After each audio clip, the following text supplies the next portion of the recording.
இறைவன் அருளால் நல்லதே நடக்கட்டும். அனைவருக்கும் வணக்கம். நம்ம இன்னைக்கு பார்க்க போகிற வீடியோ என்ன அப்படின்னா, நவகிரக வழிபாடு. நவகிரக தோஷத்தை போக்க ஒவ்வொரு கிரகத்துக்குமே உரிய எளிய தானங்கள், மந்திரங்கள், நவகிரக கோயில் வழிபாடு, ஒரு குறிப்பிட்ட தினங்களில் குறிப்பிட்ட தெய்வங்களுக்கு அபிஷேகம் செஞ்சு போன்ற பல்வேறு பரிகாரங்கள் இருக்குங்க. மேலுமே உங்களோட ஜாதகத்தை ஒரு ஜோதிடம் காட்டி அதற்கு ஏற்றவாறு நீங்கள் பரிகாரங்களை செஞ்சு சிறப்பான பலன்களை பெறலாம்.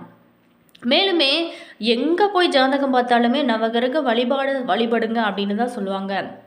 ஒரு குறிப்பிட்ட வழிபாடுகள் செய்வது நவகிரகத்தை இந்த தெய்வத்துக்கு இந்த ராசிக்கு இந்த வழிபாடு செய்யுங்க அப்படின்னு சொல்லுவாங்க. அந்த வகையில் நம்ம எந்த ராசிக்கு என்ன வழிபாடுகள் செய்யலாம், எந்தெந்த கிரகத்தை நம்ம எப்படி வழிபட வேண்டும், 9 கிரகங்களும் எப்படி நம்ம வழிபட்டால் 9 கிரகத்தோட அருளும் முழுமையாக நமக்கு கிடைக்கும் அப்படிங்கிறத பற்றி தான் இந்த பதிவின் மூலமாக நம்ம பார்க்க போகிறோம். கிரக தோஷங்கள் எல்லாமே விலக நம்ம என்னென்ன வழிபாடுகள் செய்யலாம், என்னென்ன பரிகாரங்கள் செய்யலாம் அப்படிங்கிறதையும் இந்த வீடியோவில் நம்ம ஃபுல்லாக பார்க்க போகிறோம். வீடியோ உங்களுக்கு பயனுள்ள ஒரு தகவல்களை கொடுக்குங்க. வீடியோவை ஸ்கிப் பண்ணாமல் முழுமையாக பாருங்கள். வீடியோ பிடிச்சிருந்தா லைக் பண்ணுங்கள், கமெண்ட் பண்ணுங்கள், ஷேர் பண்ணுங்கள். நீங்கள் இப்போ தான் இனியவள் உற்சாகம் சேனலுக்கு ஃபர்ஸ்ட் டைமாக பார்க்குறீங்க அப்படின்னாலும் மறக்காமல் சப்ஸ்கிரைப் பண்ணிக்கோங்க. கூடவே இருக்க பெல் ஐக்கானையுமே ப்ரெஸ் பண்ணிக்கோங்க. வாங்க வீடியோக்குள்ளே போகலாம். அதுக்கு முன்னாடி உங்களுக்கு ஜோதிட ரீதியான ஏதாவது சந்தேகங்கள் இருக்குது அப்படின்னா இந்த வீடியோவுக்கும் கீழே டிஸ்கிரிப்ஷனில் ஸ்ரீ வராகி அம்மன் வாட்ஸ்அப் நம்பர் கொடுத்துருக்கோம். அந்த நம்பருக்கு நீங்கள் தனிப்பட்ட ஜாதகத்தை கொண்டு பார்க்கணும் அப்படின்னு நினச்சிங்களா கூட அந்த நம்பருக்கு நீங்கள் கால் பண்ணி பேசுனீங்க அப்படின்னா நல்ல ஒரு தீர்வு கிடைக்கும். வாங்க வீடியோக்குள்ளே போகலாம். நவகிரக வழிபாடு அப்படிங்கிறது சூரியன், சந்திரன், செவ்வாய், புதன், குரு, சுக்கிரன், சனி, ராகு, கேது ஆகிய 9 கிரகங்களை வழிபடுவது ஒரு அற்புதமான வழிபாடு. வழிபாட்டோட பொதுவான முறை பார்த்திங்களா, சூரியனை மையமாக வைத்து மற்ற கிரகங்களை வளமாக சுழன்று வழிபடுவதாகும். ஒவ்வொரு கிரகத்தோட ஆற்றலையும் ஆசையுமே பெறுவதற்கும் கிரக தோஷங்கள் நீங்குவதற்கும் இந்த பதிவு உங்களுக்கு உதவிகரமாக இருக்குங்க. நவகிரக வழிபாடுகள் அப்படிங்கிறது ரொம்ப ரொம்ப ஒரு மனிதனுக்கு முக்கியமான ஒரு விஷயம். நவகிரகங்களை எப்படி வழிபடுவது, எத்தனை முறை வலம் வர வேண்டும், எந்த கிரகத்தினால நமக்கு என்னென்ன பலன்கள்லாம் கிடைக்கும் அப்படிங்கிறத பற்றி விரிவாக பார்க்கலாங்க. வீடியோவை ஸ்கிப் பண்ணாமல் முழுமையாக பாருங்கள். கோவிலுக்கு வழிபட செல்லும் பக்தர்களுக்கு இருக்கும் முக்கிய சந்தேகங்களில் நவகிரக வழிபாடு சந்தேகமும் இருக்குது. எத்தனை முறை வலம் வர வேணும், எப்படி வணங்க வேண்டும், எந்த கிழமையில் எந்த கடவுளை நம்ம வணங்க வேண்டும் அப்படிங்கிற விஷயங்கள் எல்லாமே தெரிந்து கொண்டு வழிபாடு நடத்துவது நல்ல ஒரு பலன்களை உங்களுக்கு கொடுக்கும். குறிப்பாகவே ஒவ்வொரு கிரக பெயர்ச்சியின் போதும் மக்களுக்கு நவகிரக வழிபாடு செய்ய அதிக கோயிலுக்கு செல்றாங்க. இருந்தால் கூட சரியான வழிபாட்டு முறையை தெரிந்து கொண்டு அதற்கேற்றாறு போல வழிபாடு செஞ்சு கிரக தோஷத்திலிருந்து நிவர்த்தி அடைய நம்ம வழிபடுகிறோம். கிரகங்கள் நம்ம சுற்றும் முறை பார்த்திங்களா, நவகிரகத்தில் உள்ள சூரியன், சந்திரன், செவ்வாய், புதன், குரு, சுக்கிரன், சனி ஆகிய 7 கிரகங்கள் வளமாக சுற்றுவதனால அந்த கிரகங்களுக்காக 7 சுற்று சுற்ற வேணும் அப்படின்னும், அதுக்கப்புறம் பார்த்திங்களா ராகு, கேது கிரகங்கள் இடமாக சுற்றுவதனால அதற்காக இடதுபுறமாக 2 சுற்று சுற்ற வேணும் அப்படின்னு கருத்துமே பல பேர்கிட்ட நிலவுது.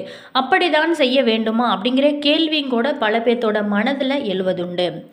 ஆனால் இது தவறான செயல். நவகிரகங்களை வழிபட்டு நாம் 9 முறை வளமாக சுற்றி வருவது தான் சரியானதாக சொல்லப்படுது. அதே போல தாங்க கோவிலுக்கு சென்றாலே முதல்ல விநாயகரை வணங்கிவிட்டு அதுக்கப்புறம் தான் அனைத்து தெய்வங்களையும் வழிபட்ட பின்னர் கடைசியாக நவகிரகங்களை தரிசிப்பது தான் சரியானது அப்படின்னு கூட சொல்லப்படுது. அதே போல தாங்க எந்த தெய்வங்களையுமே தொட்டு வணங்குதல் கூடாது. குறிப்பாக நவகிரகங்களை தொட்டு வணங்குதல் கூடவே கூடாது அப்படின்னு சொல்லப்படுது. சனி, ராகு, கேது மட்டும் பாதிப்பை தரக்கூடியவங்களா?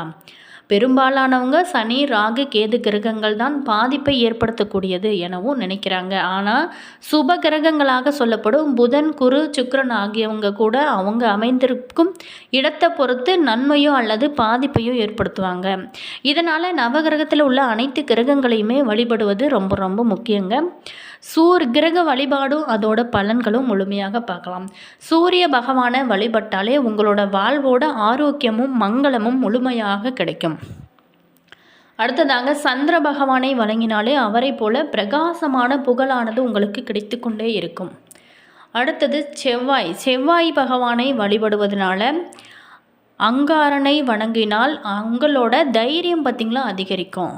புதன் பகவானை, கல்வியோட அதிபதி பார்த்திங்களா புதன் பகவான் வழிபட்டாலே நல்ல புத்தியும் சிறந்த அறிவாற்றலுமே உங்களுக்கு முழுமையாக கிடைக்கும். குரு பகவானை ஏன் வழிபடுறோம் அப்படின்னா, குரு பகவான் பார்த்திங்களா வியாழன் வணங்கி வந்தாலே உங்களுக்கு குறையாத செல்வமும் புத்திர பாக்கியமுமே கிடைக்கும். இன்பமாக நீங்கள் வாழலாம். அடுத்ததாக சுக்கிர பகவான் வெள்ளி வணங்கும் போது நல்ல மனைவி அமைவதோடு வீடு மனை வாங்கும் சிறப்பான யோகமே உங்களுக்கு உண்டாகும். சனி பகவானை வணங்கி வரும்போது நம்மளோட ஆயுள் பார்த்திங்களா பெருகி கொண்டே இருக்கும். ராகு பகவானை வணங்கி வந்தாலே உங்களோட பயணத்தால் நன்மைகள் கிடைக்கும். கேது பகவானை வணங்கி வரும்போது உங்களோட ஞானம் பெருகுவதோடு, அதாவது அறிவு பெருகுவதோடு ஆன்மீக ஈடுபாடுமே அதிகரிக்கும். அதன் மூலம் பார்த்திங்களா மோட்சம் கிடைக்கும். அடுத்ததாக அதோடு கிழமைக்கு ஏற்றவாறு அதற்குரிய கிரகத்தை வழிபட்டு வந்தாலே அதற்கான கூடுதல் பலன்களுமே உங்களுக்கு கிடைத்து கொண்டே இருக்கும். நவகிரக தோஷ நிவாரணி பார்த்திங்களா திருஞான சம்பந்தர் அருளிய கோளறு பதிகத்தை பாடுவதன் மூலம் நவகிரக தோஷத்திலிருந்து நிவாரணம் பெற முடியும் அப்படின்னு கூட சொல்லப்படுது. மேலுமே அதே போல் நவகிரக தோஷங்கள் எல்லாமே நம்ம செய்ய வேண்டிய பரிகாரங்கள் என்ன, செய்ய வேண்டிய தானங்கள் என்ன அப்படிங்கிறத பற்றி முழுமையாக பார்க்கலாங்க. நவகிரகங்கள் பார்த்திங்களா ஆகாய கோட்டையில் நின்றாடும் நர்த்தனமே மனித வாழ்க்கையில் ஏற்படும் அனைத்து ஏற்ற இறக்கத்துக்கும் காரணமாக அமைகிறது. ஒவ்வொருவருடைய ஜாதகத்தில் நவகிரகங்கள் அவங்கவுங்க பூர்வ புண்ணியத்தின்படி அமைந்திருக்கும். ஜாதகத்தில் உள்ள நவகிரகங்கள் எல்லாமே பூர்வ புண்ணியத்தின்படி சாதகமாக அமைந்திருக்க வாய்ப்பே இல்லை. அவங்கவுங்க சுய ஜாதகத்தில் பார்த்திங்கன்னா நவகிரகங்கள் நின்ற நிலைக்கு ஏற்ப அதனோட தசாபுக்தி காலங்களில் சுப அசுப பலன்கள் பார்த்திங்கன்னா ஏற்படும். நவகிரக தோஷங்களில் இருந்து விடுபட கோவிலை நோக்கி நாம் கிளம்ப ஆரம்பிச்சுக்கிறோம். அப்போ அங்கு சென்று வழிபட்டு திரும்பும்போது மன நிம்மதியானது நமக்கு கிடைக்கிறது. சில பேர்த்துக்கு பார்த்திங்களா கோவிலுக்கு சென்று வழிபடக்கூடிய சந்தர்ப்பம் எளிதில் கூடுவதில்லை. அதனால் பல்வேறு இன்னல்கள் அனுபவித்து வராங்க. மனிதன் உட்பட சகல ஜீவராசிகளையுமே தன்னோட கதிர்வீச்சால் வழி நடத்தும் நவகிரகங்களோட தாக்கத்திலிருந்து விடுபட நம்ம எளிமையான பரிகாரங்களை பார்க்கலாம். சூரியன் தோஷத்திலிருந்து விடுபட சூரிய காயத்ரி மந்திரம் ஜெபிக்க வேண்டுங்க. ஞாயிறு காலையில் 6 மணி முதல் 7 மணிக்குள்ள கோதுமை தானம் செய்ய வேண்டும். கோதுமை உணவு சாப்பிட வேணுங்க. தினமுமே அதிகாலையில் சூரிய நமஸ்காரம் செஞ்சு ஆதித்ய இருதயம் பாராயணம் செய்ய வேண்டும். சிவ வழிபாடு சூரியனை சுப வலு பெற செய்யும். கும்பகோணம் அருகில் உள்ள சூரியனார் கோவிலுக்கு சென்று நீங்கள் வழிபாடு செய்யலாம். அதே மாதிரி மாணிக்க மோதிரம் அணியிறது ரொம்ப ரொம்ப சிறப்பு. அதே மாதிரி சந்திர தோஷம் சந்திர காயத்ரி மந்திரம் ஜெபிக்க வேண்டுங்க. திங்கக்கிழமையில் சோமவார விரதம் இருந்து பார்வதி பரமேஸ்வரியை வணங்க வேண்டும். திங்கக்கிழமை தோறுமே பச்சரிசி சாதம் சாப்பிட்றது உங்களுக்கு சிறப்பு. மேலுமே பச்சரிசி மாவிளக்கு செஞ்சு பிரதோஷ வேளையில் நந்திக்கு நெய் தீபம் ஏற்றுறதுனால உங்களுக்கு இந்த தோஷமானது நீங்க ஆரம்பிக்கும். நீர், மோர், பசும்பால், அரிசி போன்றவை எல்லாமே திங்கக்கிழமைகளில் நீங்கள் தானம் செய்யலாம். வெள்ளி பாத்திரங்களை உபயோகிக்கிறது ரொம்ப சிறப்புங்க. அடுத்ததாக செவ்வாய் தோஷம் இருக்கிறவங்க பார்த்திங்களா, செவ்வாய் தோஷம் நீங்கள் சிவப்பு நிற ஆடைகளை அணிந்து விரதம் இருந்து முருகப்பெருமான வழிபாடு செஞ்சாலே நல்ல ஒரு பலன் கிடைக்கும். புதன் தோஷம் இருக்கிறவங்க புதன் காயத்ரி மந்திரம் ஜெபிக்க வேணுங்க. புதன்கிழமை தோறுமே சக்கரத்தாழ்வார் வழிபாடு செஞ்சு பச்சரிசி பச்சை பயிறு தானம் தருது ரொம்ப ரொம்ப சிறப்பு. அடுத்ததாக பார்த்திங்களா குரு தோஷம் இந்த தோஷம் விலக குரு காயத்ரி மந்திரம் ஜெபிக்க வேணும். குருவோட தலமான ஆலங்குடி சென்று குரு வழிபாடு செய்கிறது ரொம்ப ரொம்ப சிறப்பு. திருச்செந்தூர் சென்று முருகனை வழிபடுறதும் ரொம்ப நல்லதுங்க. வசதியற்றவங்களோட திருமணத்திற்கு தாலிக்கு பொன் தானம் தரது உங்களுக்கு சிறப்பு. யானைக்கு பார்த்திங்களா கரும்பு நீங்கள் வாங்கி கொடுக்கறது ரொம்ப நல்லது. அடுத்ததாக வியாழக்கிழமைகளில் சித்தர்களோட ஜீவ சமாதி வழிபாடு செய்கிறது உங்களுக்கு நல்லது.